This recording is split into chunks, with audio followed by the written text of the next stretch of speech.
I work at a cafe in Melbourne's CBD. An American couple sat down, ordered flat whites, and immediately asked, "Why is it so quiet in here?" It wasn't quiet. There were 20 people talking. I said, "It's a normal volume, mate." The woman looked genuinely distressed. "But nobody's laughing. Is everyone okay?" Her husband nodded. "In the States, if a restaurant's this dead, it's going out of business," explained. "Australians just talk quieter." He said, "That's sad. Where's the energy?" They spent their entire visit speaking at full American volume about how depressing Australian cafe culture was. Every other table could hear their entire conversation about Karen's pottery class. When they left, one of our regulars said, "Finally, some bloody peace." By the way, if you're the kind of person who actually notices these cultural patterns instead of sleepwalking past them, you'll want to lock into this channel. I break down the things most people never even realize they're doing. American walked into a Sydney pharmacy and asked where the drug aisle was. I pointed to over-the-counter medicines. He said, "No, like real drugs. Painkillers." I showed him paracetamol and ibuprofen. He stared.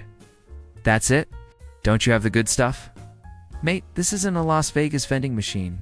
I drove a rideshare in Perth." American passenger asked why we were driving on the wrong side. I said, "It's the left side here." He said, "Yeah, the wrong side. How do you not crash constantly?" 17 years, no accidents. He looked unconvinced. These stories keep coming. Let me share what else happened. I worked reception at a doctor's clinic in Brisbane. An American tourist came in with a cold, no appointment. I explained our system: book ahead or go to a bulk billing clinic. He said, "I have travel insurance. Just bill them." I told him he still needed an appointment. He pulled out his phone. "I'm looking at your Google reviews right now. Should I leave 1 star or 2? I explained our doctor was fully booked. He said, "In America, we have something called customer service." I offered him a walk-in clinic address. He asked if they'd bill his insurance directly. I said probably not, he'd pay and get reimbursed. His face went red. Pay first. What if they're scamming me? He wanted me to call the clinic to verify they're legitimate. I explained that's not how it works. He asked for my manager. I was the manager. He left muttering about socialized medicine, destroying accountability. "Mate, you've got a cold. Have a Panadol. I work at a train station in Adelaide." American asked why our ticket machines didn't accept his US credit card. I said they do just use PayWave or insert the chip. He insisted American cards are different technology. I watched him try to swipe a chip card like it was 2005 when I showed him the chip reader. He said, "That's not standard." I asked where he'd been using his card. He said, "Europe, but they're more advanced than Australia." I told him Australia's had Japan Pin for 15 years. He said, "Then why doesn't mine work?" It worked fine once he stopped swiping.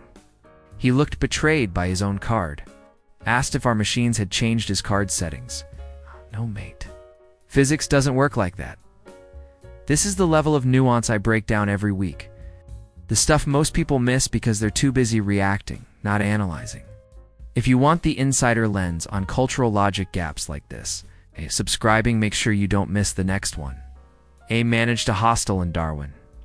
American checked in and asked where the ice machine was. I said we don't have one. He stared like I'd said we don't have toilets. How do people get ice? I showed him the freezer with ice trays. He said that's for emergencies. Where's the real ice machine? I explained Australian hostels don't typically have them. He said every hotel in America has free ice. It's a basic human right. I suggested he buy ice from the servo. He asked what a servo was. I said service station. He said, "A gas station? They sell ice?" "Yes, mate." He looked horrified. He asked if this was because Australia is a developing country. I told him we're not. He said, "Then why the third world infrastructure?" He meant the ice situation. He left a review. No ice machine. Staff unhelpful about hydration needs. I bartended in Hobart. American couple ordered drinks, then asked if we had music. I said yes, it's playing. Quiet jazz through the speakers. The man said, I mean real music. With energy, I explained, we keep it low so people can talk. His wife said, but nobody's talking. They were talking, just not shouting. She said, this is like a library. Don't Australians know how to have fun? Her husband suggested I play something upbeat. I told him I didn't control the playlist. He asked who did. I said the owner who wasn't in. He pulled out his phone and played his own music at full volume. Fleetwood Mac. I asked him to turn it off. He said, you don't have a vibe. I'm creating one. When I threatened to ask them to leave, he said I was discriminating against Americans. His wife agreed. You're making us feel unwelcome for being lively. I turned off their music myself. They left. Silence returned. Everyone else went back to their conversations at normal human volumes. I worked retail in Canberra. American customer asked why our store was so quiet. I said it was normal, just customers shopping. She said, where's the music? The energy? We had music playing.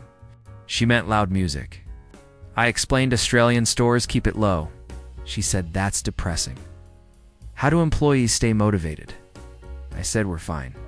She didn't believe me. You all look miserable. We weren't. We were just working. She asked if Australian retail workers get energy training. I said no. She said, that explains it. She suggested I smile more. I was smiling. She meant bigger. Like you're happy to be here. I told her I was neutral about being here. She looked disturbed. That's the problem with socialism.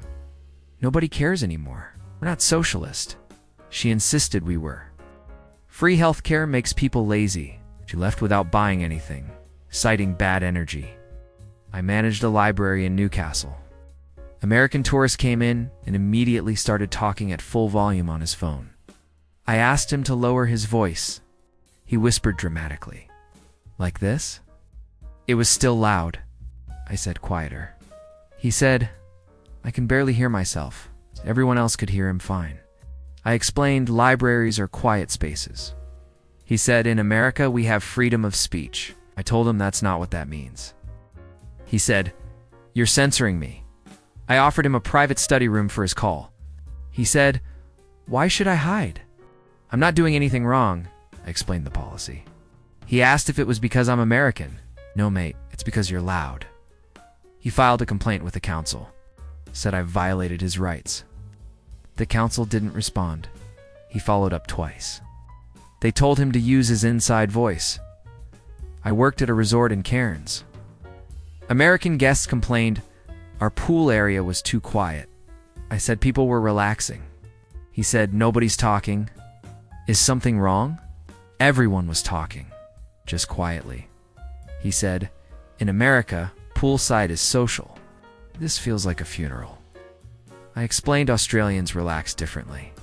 He said, you mean they're repressed? His wife agreed. Everyone's so ... internal. Don't they want to connect? They were connecting, just not broadcasting their life stories. He asked if we could play fun music. I said we had music playing. He meant louder. I explained our noise policy, keep it low for all guests. He said the other guests looked miserable anyway. They didn't. They were reading, swimming, chatting. Normal holiday behavior. He said we paid good money for a luxury experience. This is like a retirement home. I offered to move them to a livelier resort. He said, we're not the problem. Australians are afraid of joy. His wife filmed herself for Instagram. Australians don't know how to have fun. It's so weird here. Everything's just ... quiet. Like, say something. They checked out early. Said the energy was off. Left a review. Beautiful location. Dead vibe. I felt like everyone was in therapy. We're not afraid of silence, mate. We just don't need to fill every second with noise. Sometimes quiet is comfortable. Sometimes people enjoy existing without performing. Americans think silence means something's wrong. Australians think shouting means you've got nothing to say. More stories coming. Next time, Americans trying to understand Australian sarcasm. Spoiler, they don't.